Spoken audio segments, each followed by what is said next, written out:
تو خیر میں کیا بات کر رہا تھا, تو اسی طرح شراب جب کوئی پیتا ہے تو کہتے ہیں ہمارا دماغ کام نہیں کر رہا تھا. کم بخت, تیرا دماغ کام نہیں کر رہا تھا تو ماں کو طلاقیں دیتا ہے نا, بہن کو طلاقیں دیتا. شراب پینا بھی شریعت میں قابل معافی نہیں ہے. یہ لوگ یورپ سے متاثر ہیں.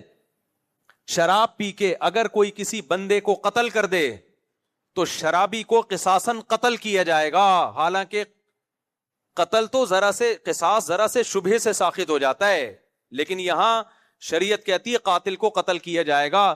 قاتل اگر یہ کہتا نا میرا دماغ کام نہیں کر رہا تھا, تو شریعت قاتل کی اس بات کو ویلیو نہیں دیتی. کیوں؟ اسلام کہتا ہے تیرا دماغ شراب پینے کے بعد کام نہیں کر رہا تھا نا, پینے سے پہلے تو کام کر رہا تھا, کہ پینے کے بعد کچھ بھی ہو سکتا ہے.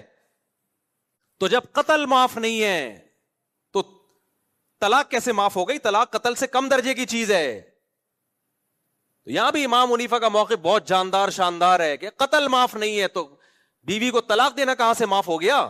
اگر خود شراب پی ہے اور طلاق دے دی تو واقع ہو جائے گی.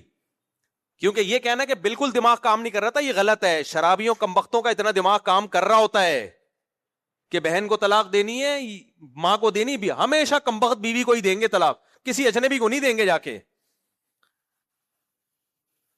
سمجھتے ہو کہ نہیں سمجھتے؟ اس لیے واقع ہو جاتی ہے. اور خواتین جب کہتی ہیں نا, روتی بھی آتی ہے میرے شوہر نے تو پی رکھی تھی تو مجھے ڈیورس دے دی, تو میں تو ہائے میرے بچے, ہائے میں یہ ہو گیا. ہم کہتے ہیں ہو گئی, کہہ رہے میرا کیا قصور ہے, پی اس نے تھی, سزا ہم کو مل رہی ہے. تو ہم جواب میں کہتے ہیں آپ کو سزا نہیں مل رہی, آپ کو شریعت فیور دے رہی ہے.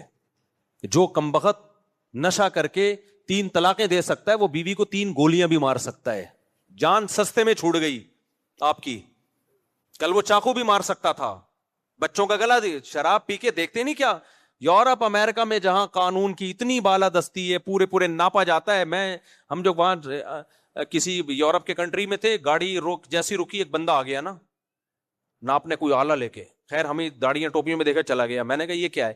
کہہ رہے ہیں یہ لوگ دیکھتے ہیں کہ زیادہ تو نہیں پیوی, تو کہہ رہا ہے اس کو جب شکل سے اندازہ ہو گئے پینے والی پارٹی لگ نہیں رہی ہے تو نکل لیا.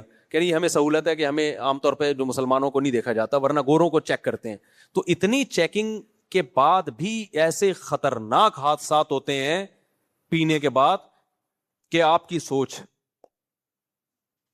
تو اس لیے میں ان سے کہتا ہوں پی کے دے دی نا یہ اچھا ہو گیا, جان چھوڑ گئی, کہیں اور شادی کر لو, ورنہ کل 3 چاقو مار دیتا. ایسے واقعات ہیں. اپنے کزن کو گولی مار دی شراب پی کے, دشمنیاں چلی ہیں, جیل میں چلے گئے, عمر قید کی سزا ہو گئی, بہت مسائل ہیں. تو شراب کوئی ہلکا جرم ہے کیا؟